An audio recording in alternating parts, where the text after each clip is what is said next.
청취자 여러분, 한번 상상해 보세요. 전 세계 AI 혁명을 사실상 쥐고 흔드는 기업이 하나 있잖아요. 세상 모든 기업이 쓰는 소프트웨어를 장악하고 있고 또 그 뒤에 있는 거대한 클라우드 인프라까지 싹 다 지배하는 곳이죠. 네, 그냥 가만히 있어도 돈이 막 복사되는 기계처럼 보이는 그런 곳이죠. 맞아요.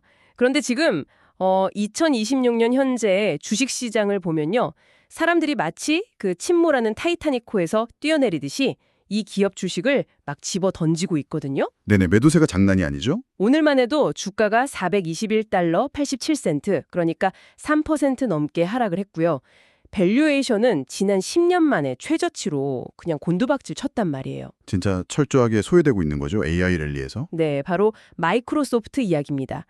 여러분이 지금 계좌 열어보시면 이 거대한 제국이 무너지는 건 아닌가 하고 덜컥 겁이 나실 수도 있어요. 시장 전반에 깔린 공포심이 그 어느 때보다 짙은 상황이거든요. 숫자로 드러나는 매도세만 봐도 이 기업의 펀더멘탈에 대한 그 근본적인 의구심이 막 터져 나오고 있다는 걸 알 수 있습니다. 그런데 여기서 진짜 흥미로운, 그러니까 앞뒤가 안 맞는 역설이 하나 발생해요.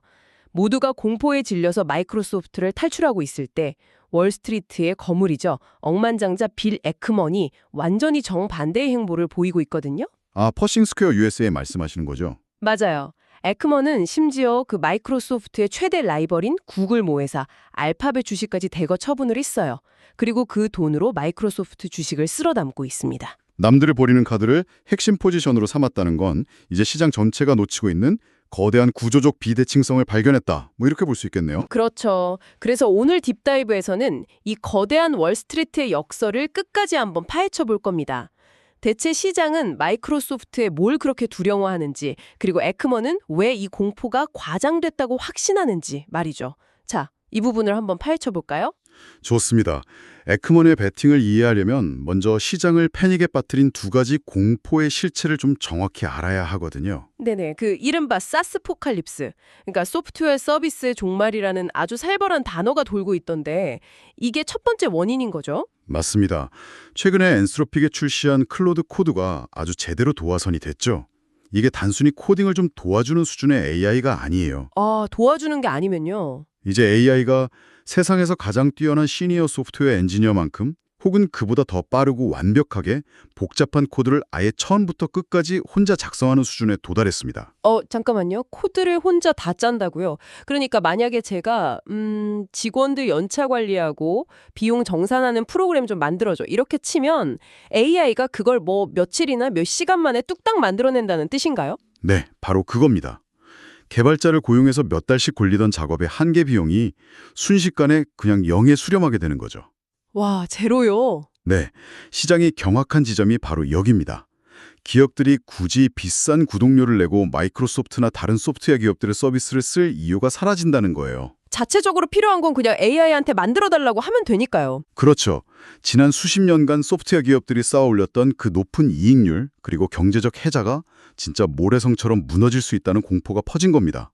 산업의 근본적인 붕괴 시나리오죠. 아, 그렇게 들으니까 시장이 왜 겁을 먹었는지 완전 이해가 가네요. 누구나 소프트웨어를 공짜로 만들 수 있는 세상이 오면 파는 회사는 존재 이유가 흔들리잖아요. 네네. 하지만 그 마이크로소프트한테는 소프트웨어만 있는 게 아니잖아요. 거대한 애저 클라우드가 있는데 그쪽 클라우드 수익으로 방어하면 되지 않나요? 논리적으로는 그렇습니다. 근데 시장은 바로 그 애저 클라우드의 내부 데이터에서 두 번째, 그리고 더 치명적인 공포를 발견해버렸어요. 더 치명적인 거요? 그게 뭔데요? 바로 특정 기업에 지나치게 묶여있다는 그 오픈 AI 의존성 리스크입니다. 묶여 있다는 게 구체적으로 어느 정도길래요? 단순히 그냥 끈끈한 파트너십을 맺은 수준을 넘어서는 건가요? 여기서 흥미로운 점은요. 2025년 말 기준으로 마이크로소프트 애저 재무 데이터를 보면 RPO라는 지표가 있어요. 자녀 이행 의무라고 해서 고객들이 향후 애저를 쓰겠다고 확정적으로 약속해둔 미래 매출 같은 개념이거든요. 아, 미리 확보해둔 일감이네요. 네, 이 규모가 무려 6,250억 달러에 달합니다. 와, 6,250억 달러요? 아니, 보장된 미래 매출이 그 정도면 엄청난 호재 아닌가요? 전체 파이만 보면 대박이죠. 근데 그 내용을 딱 뜯어보면 상황이 완전히 달라집니다. 이 6,250억 달러 중에서 무려 45%가 단일 기업 바로 오픈 AI에서 발생했어요. 네, 절반 가까이가 오픈 AI 한 곳에서 나온다고요? 네, 맞습니다. 아, 시장이 왜 패닉에 빠졌는지 이제 알겠네요. 최근 한 6개월 동안 분위기가 되게 심상치 않았잖아요. 구글 제미나이나 엔스로픽 클로드 같은 모델들이 뭐 벤치마크 테스트에서 오픈 AI를 앞지르거나 대등하게 나오면서. 네. 오픈 AI의 마법이 끝났다. 이런 이야기까지 돌고 있죠. 맞아요. 만약에 진짜 오픈 AI 기술적 우위가 꺾이고 다들 다른 모델로 갈아타게 되면 애저 클라우드가 자랑하던 그 39%라는 경이로운 성장률도 순식간에 반토막 나는 거 아니에요? 정확합니다. 마이크로소프트의 그 AI 리더십 전체가 사실은 오픈 AI라는 하나의 위태로운 기둥 위에 서 있었다는 게 수치로 명확히 드러난 상황인 거죠. 이거 듣다 보니까 약간 그 생각이 나는데요. 엄청나게 큰 복합 쇼핑몰을 진짜 화려하게 지어놨는데 사람들을 끌어모으는 가장 핵심적인 간판 매장, 그러니까 앵커 테넌트가 갑자기 매력을 잃고 트렌드에 뒤처진 거예요. 아, 비유가 아주 찰떡이네요. 그렇죠. 앵커 테넌트가 무너지면 쇼핑몰 전체 발길이 끊기고 결국 상권이 죽어버리잖아요. 시장 투자자들도 정확히 그런 시각으로 마이크로소프트를 보면서 주식을 던진 거네요. 네. 간판 매장이 흔들리는 쇼핑몰 지분을 대체 누가 가지고 싶어 하겠습니까? 맞아요. AI가 소프트웨어를 공짜로 뚝딱 만들어내는 마당에 핵심 매장인 오픈 AI마저 흔들린다.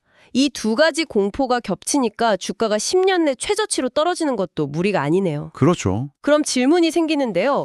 빌 에크먼은 도대체 무슨 배짱으로 이 무너지는 쇼핑몰을 막 통째로 사들이고 있는 걸까요? 우리가 못 보는 뭔가를 보고 있는 건가요? 에크먼의 방어 논리를 바탕으로 시장의 공포를 하나씩 반박해 보면요. 그는 시장이 이 소프트웨어의 종말이라는 현상을 너무 단편적으로만 해석하고 있다고 봅니다. 단편적이다? 어떤 면에서요? 코드를 짜는 비용이 0이 되는 것하고 글로벌 대기업이 실제로 그 소프트웨어를 업무에 도입하는 건 완전히 다른 차원의 문제라는 거죠. 완전히 다른 차원이다.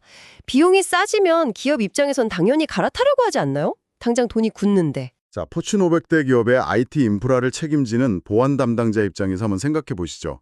어느 날 직원이 AI로 기가 막힌 재무관리 프로그램을 만들었다고 가져옵니다. 비용은 제로예요.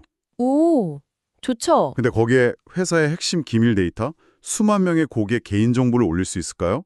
해킹 방어는 누가 보장하며 글로벌 데이터 규제는 어떻게 다 맞출 겁니까? 아, 절대 승인 안 해주죠. 검증도 안 된 프로그램에 회사 명운을 걸 수는 없잖아요. 네, 바로 그겁니다. 그래서 기업들이 마이크로소프트 365, 즉 M365 제품군에 막대한 돈을 지불하는 겁니다. 단순히 워드나 엑셀 기능을 사는 게 아니에요. 아, 기능 이상의 무언가가 있군요. 네, 강력한 보안, 규정 준수, 그리고 기업 거버넌스가 하나로 묶인 거대한 신뢰의 번들을 구매하는 거죠.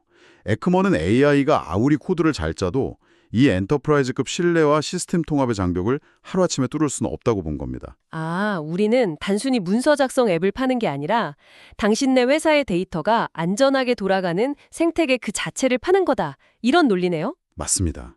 근데 그 AI 시대가 되면서 결제 방식 바뀌는 문제도 있지 않나요? 예전에는 사람 머릿수대로 매달 돈을 받았는데 이제는 AI한테 복잡한 일 시킬 때마다 컴퓨팅 비용이 드니까 종량제로 넘어가야 하잖아요. 이 전환기에서 매출이 꼬일 거라는 우려도 컸었거든요. 그 우려도 이미 애저 클라우드 역사에서 증명된 경험 덕분에 문제없다는 분석이 지배적입니다. 마이크로소프트는 전 세계에서 가장 복잡한 사용량 기반 요금제를 성공적으로 운영해 본 기업이거든요. 아, 이미 클라우드 쪽에서 해본 가락이 있군요. 네, 게다가 초기 코파일럿 반응이 좀 실망스럽다 보니까 사티아 나델라 CEO가 직접 R&D에 뛰어들어서 성능 개선이랑 요금 체계를 진두지휘하고 있어요. 불만을 그냥 방관하지 않는다는 거죠. 오케이, 좋아요.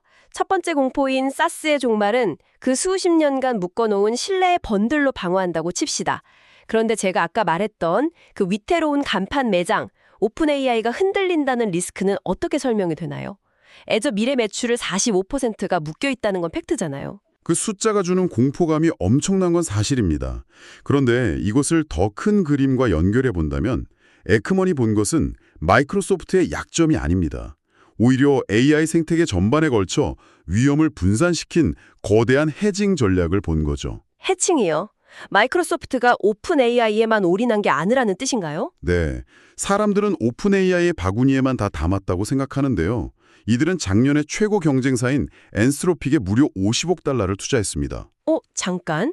구글이랑 아마존이 엔스로픽 밀어주는 줄 알았는데 마이크로소프트도 발을 걸치고 있었어요. 네, 발만 걸친 게 아닙니다. 당시 엔스로픽 기업 가치를 3,500억 달러로 인정해주면서 동시에 엔스로픽이 300억 달러 규모의 애저 클라우드를 의무적으로 사용해야 한다는 계약을 묶어버렸어요. 와, 300억 달러어치 클라우드 계약이요. 이건 진짜 내가 우리 경쟁자 이기고 1등 해도 상관없어. 어차피 1등 모델 돌리려면 우리 애저에 돈 내야 하니까 이거잖아요. 맞습니다. 판을 통째로 쥐고 흔드는 영리한 해징 전략인 거죠. 오픈 AI가 1등을 하든 엔스트로픽이 하든 승자는 애저 위에서 탄생하도록 설계한 겁니다. 게다가 오픈 AI가 쉽게 무너질 상황도 아니고요. 최근에 펀딩 받았다는 뉴스 본 것 같은데 맞죠? 네, 올해 3월 말에 완료된 펀딩에서 무려 1,220억 달러 자금을 조달했습니다. 이때 인정받은 기업 가치가 8,520억 달러예요. 마이크로소프트는 지분 이석 감안해도 여전히 약 27%를 보유하고 있는데 이거 가치만 환산해도 거의 2천억 달러입니다. 와, 2천억 달러요? 그러니까 핵심 파트너가 주춤한다고 손 놓고 있는 게 아니라 다시 1위로 치고 올라갈 실탄을 빵빵하게 채워준 거네요. 이 2천억 달러라는 자산이 엄청난 안전판 역할을 하는 거고요. 맞습니다. 마이크로소프트의 전체 시가총액의 한 6.5%에 달하는 엄청난 보험이죠. 자, 여기까지 들으니까 에크머니 왜 주식을 주워 담는지 방어적인 측면은 완벽히 이해가 갑니다. 시장의 과도한 패닉일 뿐 실상은 두꺼운 방패와 안전망을 다 갖추고 있다는 거잖아요. 그렇죠. 그런데 여러분, 이 지점이 정말 흥미로워지는데요. 주식시장에서 수비만 잘한다고 주가가 폭발적으로 오르진 않잖아요.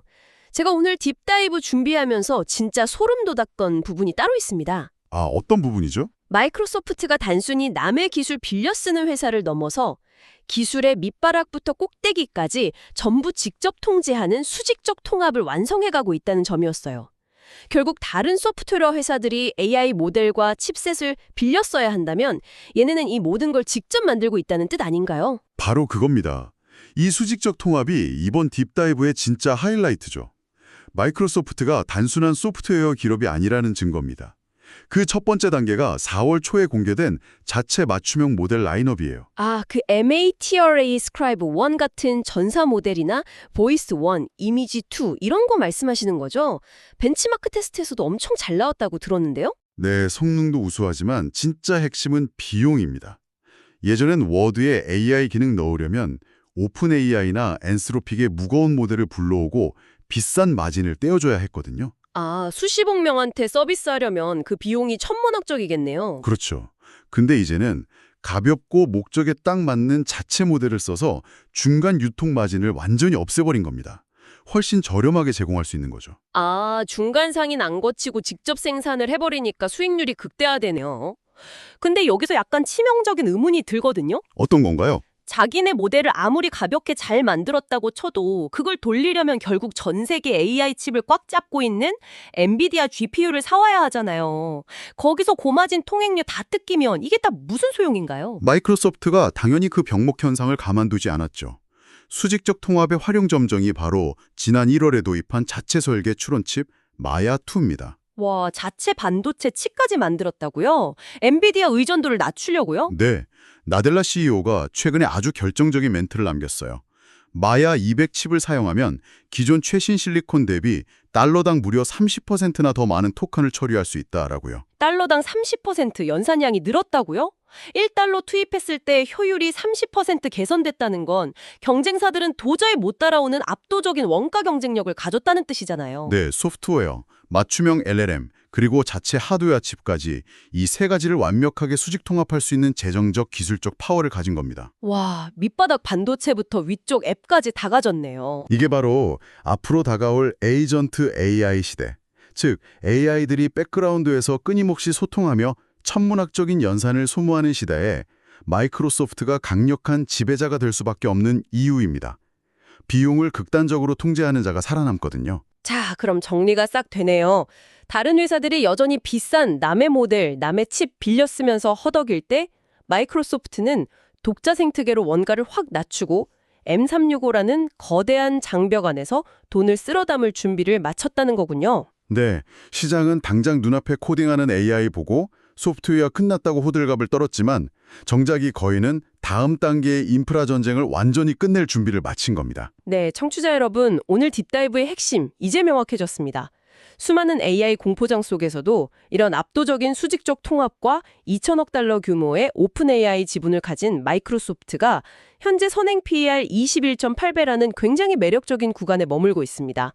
2026년 이 3% 하락 같은 건 시장의 오해일 확률이 높다는 거죠. 맞습니다. 오늘 이 심층 분석이 왜 중요할까요? 시장에 막 소프트웨어의 종말 같은 자극적인 헤드라인이 쏟아질 때 진정한 가치는 이 인프라와 모델 그리고 고객의 신뢰를 통째로 소유한 기업에 숨어 있다는 걸 이 사례가 완벽하게 보여주기 때문입니다. 네, 정말 중요한 포인트죠. 자, 그럼 마지막으로 청취자 여러분께 생각할 거리를 하나 던지면서 마무리해 보겠습니다. 여기서 진짜 중요한 질문이 하나 떠오르는데요. 네, 만약 마이크로소프트가 AI 칩부터 모델, 그리고 전 세계 기업들의 데이터와 보안 시스템까지 모든 것을 이렇게 완벽하게 통제하게 된다면요. 미래의 AI 생태계는 혁신적인 스타트업들이 치열하게 경쟁하는 각축장이 될까요? 아니면 이 모든 인프라를 수직 통합해버린 단 하나의 거대한 독점 왕국으로 끝을 맺게 될까요? 진짜 생각할수록 묵직한 질문이네요. 그렇죠. 청취자 여러분, 오늘 다룬 이 거대한 퍼즐 조각들을 직접 여러분만의 시각으로 한번 연결해 보시기 바랍니다. 오늘 딥다이브는 여기서